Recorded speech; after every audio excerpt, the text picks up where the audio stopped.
हिंदवी स्वराज्याचे संस्थापक छत्रपती शिवाजी महाराज, धर्मवीर छत्रपती संभाजी महाराज, आरक्षणाचे जनक छत्रपती शाहू महाराज, स्त्रियांसाठी शिक्षणाची दारे खुली करणारे आणि आज आपल्या सर्वांना खऱ्या अर्थाने मान सन्मान मिळवून देणारे महात्मा ज्योतिबा फुले, तसेच भारतीय राज्यघटनेच्या माध्यमातून स्त्रियांना शिक्षणाचा अधिकार, मतदानाचा अधिकार, वडिलांच्या मालमत्तेमध्ये अधिकार, गरोदरपणात भरपगारी सुट्टी अशा विविध मूलभूत सुविधा व अधिकार राज्यघटनेच्या माध्यमातून देणारे भारतरत्न डॉक्टर बाबासाहेब आंबेडकर, तसेच राजमाता जिजाऊमासाहेब, अहिल्याबाई होळकर, सावित्रीबाई फुले आणि असे अनेक महामानवांनी ज्यांनी मानवतेच्या कल्याणासाठी महान कार्य केले, त्या सर्वांना माझे विनम्र अभिवादन। आजच्या या शुभ दिनाच्या म्हणजेच रमाबाई आंबेडकर यांच्या जयंतीनिमित्त आपणा सर्वांना हार्दिक शुभेच्छा। दलितांच्या उत्कर्षाची माता रमा ललकार होती, जगातील सन्मानाची भीमाच्या गळ्यातील फुलहार होती, सहनशीलतेची शक्तिशाली खंबीर नार होती। एवढेच नव्हे तर माता रमा भीमाच्या क्रांतीच्या लढाईची धार आणि तलवार होती। रमाबाई आंबेडकर त्याग आणि बलिदानाचे मूर्त स्वरूप होते, ज्यांच्या बळावर डॉक्टर बाबासाहेब आंबेडकरांनी देशाचे वंचित भाग फडकवले। त्यांच्या पत्नी रमाबाई यांच्या सहकार्यानेच भीमराव आंबेडकर महानता प्राप्त करू शकले।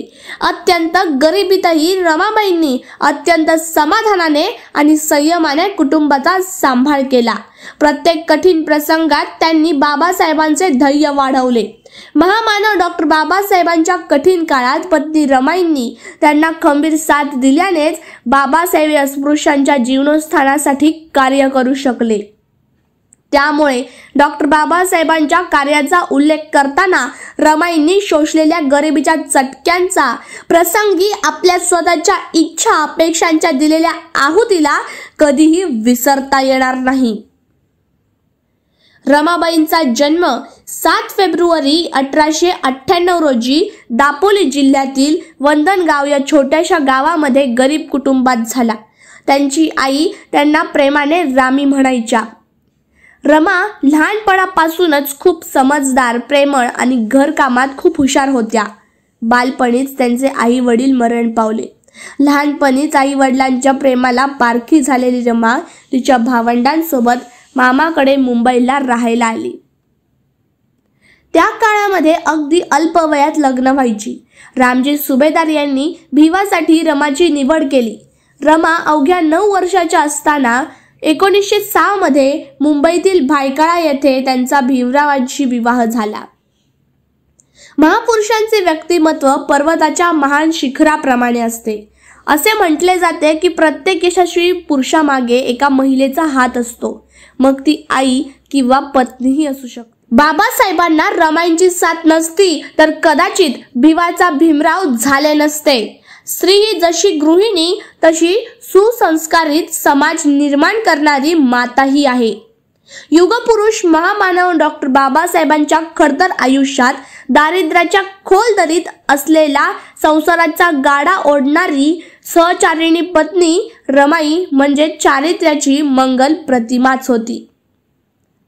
बाबासाहेबांच्या वैवाहिक जीवनात रमाईंनी खूप हाल अपेष्टा, दुःख, गरिबी यावर मात केली।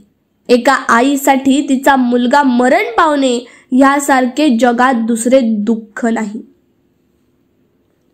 एक वेळ अशी होती की बाबासाहेबांकडे पैसे नव्हते आणि नेमकं त्याच वेळी राजरत्न आजारी पडला। खूप ताप आला होता। त्याचे शरीर तापाने फणफणत होते, पण त्यावेळी त्याच्या उपचारासाठी बाबासाहेबांकडे 1ही रुपया नव्हता। त्यांच्या राजरत्नावर खूप प्रेम होतं। औषध उपचार नसल्यामुळे राजरत्नाचा ताप वाढत होता हे बाबासाहेबांना माहिती होतं, परंतु त्याला छातीशी कवटाळून लढल्याशिवाय बाबासाहेबांकडे कुठलाच पर्याय नव्हता। राजरत्न छातीशी असताना कधी त्याचा प्राण गेला हे बाबासाहेबांनाच कळलं नाही। कुणीतरी सांगितले, अंत्यविधीसाठी राजरत्नाला नवीन कपडे घ्यावे लागतील. नवीन कपडे म्हटल्यावर बाबासाहेबांच्या काळजाचा चर झाला. कारण औषध उपचारासाठी त्यांच्याकडे पैसे नव्हते, तर त्याला नवीन कपडे घेण्यासाठी पैसे कुठून येतील? काय करावं, कोणाला सांगावं? याच विचाराने बाबासाहेब ढसाढसा रडत होते.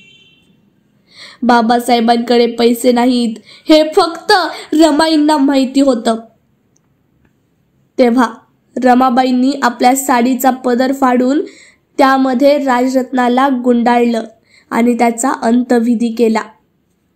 समाजासाठी, दीनदुबळ्या गरीब जनतेसाठी झटत असताना बाबासाहेब आणि रमाईंची मुले औषधाविना मरण पावली.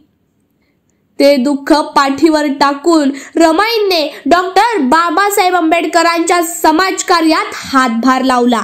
रमाई कधी बाबासाहेबांच्या समाजकार्यात आड न येता त्यांच्या पाठीशी सावलीसारख्या उभ्या राहिल्या.